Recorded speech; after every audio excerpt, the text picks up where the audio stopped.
ठीक है बंदे जी, चालू कीजिए। सभी मीडिया के लोगों को नमस्कार, जय भीम, नमो बुद्धाय, जय भारत माता, वंदे मातरम। साथियों, आज आप लोगों के साथ 2 महीने से लगातार मीडिया के लोगों से मुलाकात, बातचीत हो रही है। आज एक ऐसे विषय को लेकर के आप लोगों के बीच में आया है। 4 महीना पहले जब हमने रामलीला मैदान को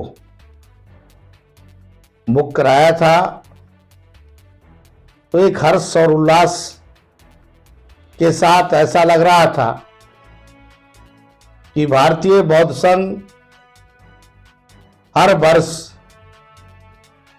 संत गुरु रविदास जी के जन्मदिन को बड़े धूमधाम से मनाया जाता था और मनाया गया है। पिछले साल ताल कटोरा स्टेडियम में, उससे पहले ताल कटोरा स्टेडियम में, यानी कई वर्षों तक ताल कटोरा स्टेडियम में कार्यक्रम हुआ। लेकिन भारतीय बौद्ध संघ अब की बार ये सोच लिया कि ये कार्यक्रम रामलीला मैदान में होगा। संत गुरु रविदास जी के 649वें दिन पर रामलीला मैदान में ये कार्यक्रम किया जाएगा। हमारे सभी प्रदेश अध्यक्ष, सभी प्रदेश के पदाधिकारी, राष्ट्रीय पदाधिकारी, अन्य भक्तों ने और हमारे संगठन के स्टाफ दिन रात मेहनत कर रहा है। मीडिया के माध्यम से, प्रिंट मीडिया के माध्यम से, सोशल मीडिया के माध्यम से सब पूरे देश में जानकारी दी जा रही। लेकिन दुख के साथ कहना पड़ रहा है कि दिल्ली पुलिस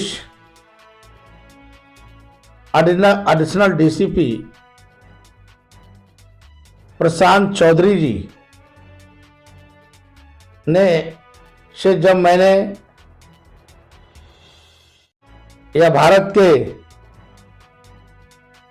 कई केंद्रीय मंत्री, जिसमें पूर्व केंद्रीय मंत्री,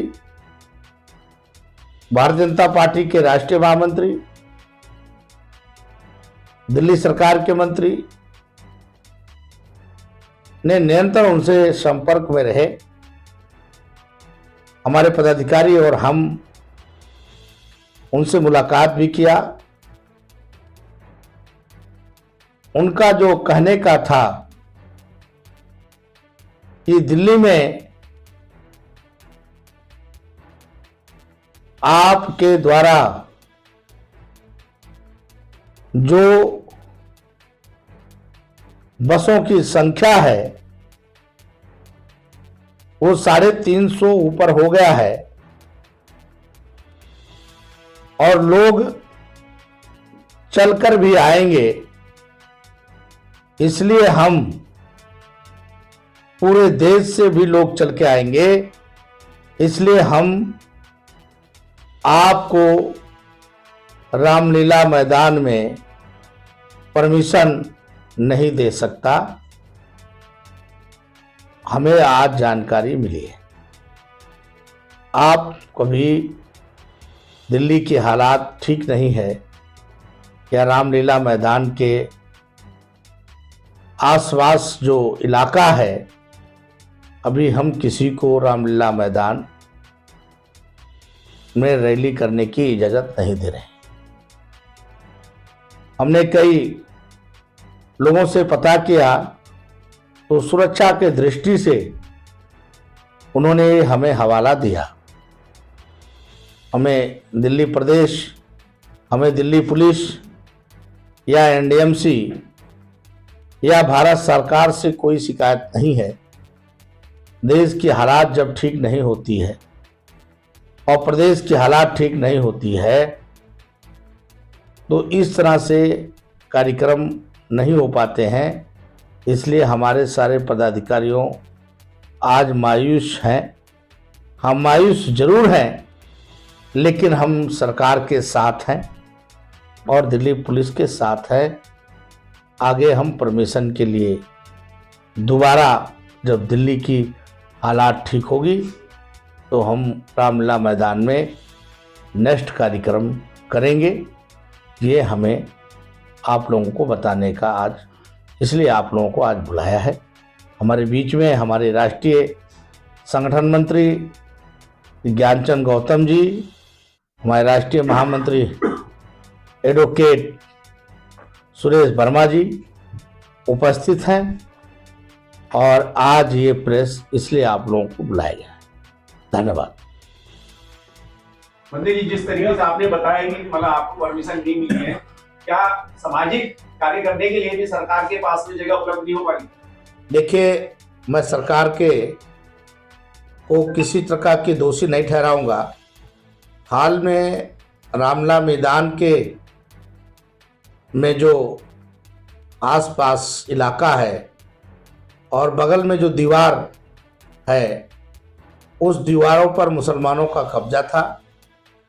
उन्होंने वहाँ मस्जिद और मदरसे और कई मकाने और बारात घर बना लिया था, जिससे एमसीडी ने उसको जल्दी यानी 15 दिन पहले उसको ध्वस्त किया और कई लोग जेलों में बंद हैं।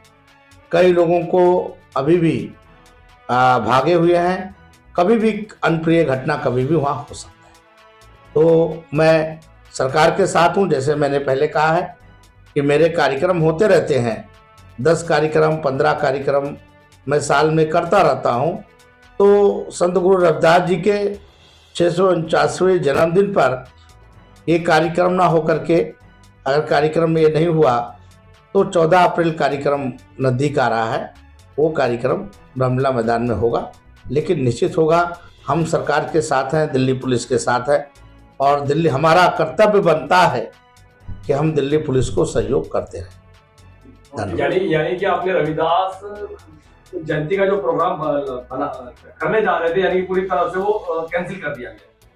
मैंने आपको बताया है कि कार्यक्रम हालात ठीक ना होने का कारण रामलीला मैदान में कार्यक्रम कैंसिल किया जाता है। दिल्ली पुलिस हमें अन्य और जगह करने में रोक नहीं रही है। लेकिन मेरा जो मकसद था, जो मेरा काम था, भारतीय बौद्ध संघ पदाधिकारी को जो काम था, वो ये था कि रामलीला मैदान में वो कार्यक्रम।